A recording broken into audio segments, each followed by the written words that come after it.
तीन बातें हैं किसी भी इंसान को अगर सेहतमंद ज़िंदगी गुजारनी है उसे तीन बातों को फॉलो करना चाहिए। Number one, good diet. Good की बजाय अगर मैं ये कहूँ कि बैलेंस डाइट तो और अच्छा लफ्ज़ है, मतवाज़न खाना। अब बैलेंस डाइट क्या होती है, ये एक लंबा चैप्टर है, लेकिन इसमें शार्ट चीज़ें आपको बता दूँ। आपका नाश्ता ज़बरदस्त होना चाहिए।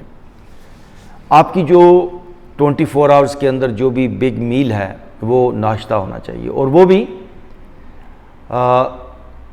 सुबह को 7 बजे से लेकर 10 बजे के दरमियान। उसकी वजह कि सुबह को सूरज निकल रहा होता है और ओजोन लिबरेट हो रहा होता है। हमारी बॉडी सूरज के साथ बहुत गहरे लेवल पे कनेक्टेड है, राबता है हमारे जिस्म का, इंसानी ज़िंदगी का। हमारा डाइजेशन का सिस्टम सुबह को बड़ा ज़बरदस्त एक्टिव होता है। बहुत से लोग होते हैं वो सुबह को एक बिस्किट भी नहीं खा सकते, एक स्लाइस भी नहीं ले पाते, तो वो वजह है उनकी हैबिट्स की वजह से। अगर हम अपनी हैबिट्स को बदलें और हम नाश्ते की आदत डालना शुरू करें बच्चों को, खुद को, तो एक वक्त आएगा हम प्रॉपर नाश्ता कर पाएंगे। वही खाना आपको फ़ायदा देता है जो सुबह को आप सूरज के रहते हुए खाते हैं, और सूरज का सबसे बेहतरीन time early in the morning होता है। जब सुबह सूरज निकलता है, आपने देखा होगा परिंदे चहचहाते हैं, कलियां फूल में बदलती हैं, ऐसे खुलती हैं। फसलों को, सब्जियों को, फलों को, अनाज को जो सबसे ज़्यादा ताकत मिलती है वो मॉर्निंग के टाइम पे मिलती है। 12 बजे के बाद इस अर्थ प्लैनेट का, यानी दिन के 12 बजे के बाद एनर्जी लेवल डाउन होना शुरू हो जाता है, स्लो डाउन होते होते, और इंसान भी थोड़ा डाउन होना शुरू हो जाता है। तो आपने नाश्ते को सुबह को ज़बरदस्त तरीके से करना है। वैसे सुबह को आप दही खा लें, आप कोई देसी घी का पराठा भी खा लें, आप फल खा लें, कोई हर्ज नहीं है, वो डाइजेस्ट हो जाएगा, वो आपकी बॉडी को लगेगा, तकवीयत देगा। खैर, डाइट आगे क्या है, डाइट पे छोटी छोटी बातें। सबसे बेहतरीन जो ऑयल है, क्योंकि ऑयल हमारी डाइट का डेली हिस्सा है, वो देसी घी है। यानी एज ए चकनाई यूज़ करना है ऑयल, वो देसी घी है, या दूसरा ऑयल जो है वो नारियल का ऑयल है, और थर्ड पे है आपका सरसों का ऑयल। इसके अलावा कोई तेल भी मैं रिकमेंड नहीं करता। सबसे बेहतरीन जो अनाज है वो है बाजरे का आटा।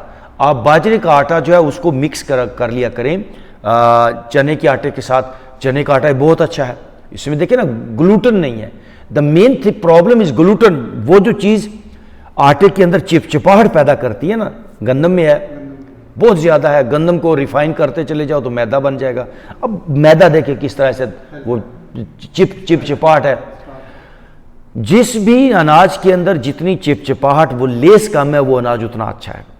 अब बाजरे की रोटी आप बनाएंगे तो टूट जाती है, वो रोटी बहुत अच्छी है।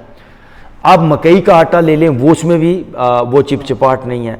अब मकई का आटा है, ज्वार है, बाजरा है, इसके अलावा जौ है। जौ के अंदर भी चिपचिपाहट कंपैरेटिवली गंदम के बहुत कम है। तो आप गंदम का जो आटा है इसको अवॉइड करने की कोशिश करें, दूसरे आटों पे जाएं।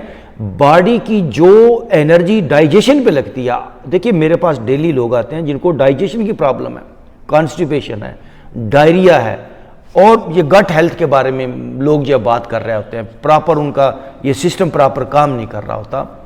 तो अगर हम अनाज अपना बदल लें, अगर हम अपना ऑयल जो है वो बेहतर कर लें, और फिर याद रखिएगा वो फल जितना ज़मीन से ऊपर होगा जो फल, वो उतना अच्छा होगा। जो सब्ज़ी ज़मीन से ऊपर होगी, क्योंकि डिटेल में नहीं जाना चाहते, वो सब्ज़ी भी उतनी अच्छी होगी। तो ये तो होगी डाइट। पहली बात आपकी बैलेंस डाइट होनी चाहिए। दूसरी बात है डाइट हम जितनी भी अच्छी ले लें, जितनी भी अच्छी हम डाइट लें, जितना तरतीब से हम खाना खाएं, लेकिन अगर हमारी ज़िंदगी में एक्सरसाइज नहीं है तो उस डाइट का फ़ायदा नहीं होगा। मूवमेंट नहीं है तो उस एक्सरसाइज का फ़ायदा नहीं होगा। हमें बैलेंस डाइट के साथ बैलेंस एक्सरसाइज, यहां पर भी लफ्ज़ एक्सरसाइज नहीं है, मतवाज़न एक्सरसाइज है। मतवाज़न एक्सरसाइज कौन सी होती है? जिसमें स्ट्रेचिंग हो, जिसमें ब्रीदिंग हो, और सबसे बड़ी बात माइंडफुलनेस हो। वॉक बहुत अच्छी चीज़ है, लेकिन वॉक के अंदर माइंडफुलनेस होनी चाहिए। While you are walking, live in your steps. मैं ये वॉक कर रहा हूँ, और बॉडी को ढीला रख के चलें, बॉडी को टाइट रख के मत चलें, स्पीड से मत चलें, स्लो चलें, अकेले चलें, एक एक स्टेप पे ध्यान दें।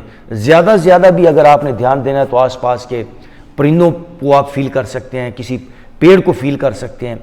लेकिन लोग वॉक करते हैं तो उनका ध्यान कहीं और होता है, पास्ट में होता है, फ्यूचर में होता है, फिक्रों में होता है, उस वॉक का फ़ायदा नहीं होगा। अटेंटिव वॉक यानी प्रेजेंट लिविंग के साथ वॉक, हाँ ये मैं वॉक कर रहा हूँ, मैं अपनी टांगों को ढीला छोड़ रहा हूँ, आई वॉन्ट चेंज, मैं बॉडी को बदलना चाहता हूँ, मैं बॉडी को ढीला छोड़ रहा हूँ। अगर मैं बॉडी को ऐसे टाइट रख के वॉक करूँगा तो बॉडी चेंज नहीं होने वाली, मैं वैसा ही रहूँगा।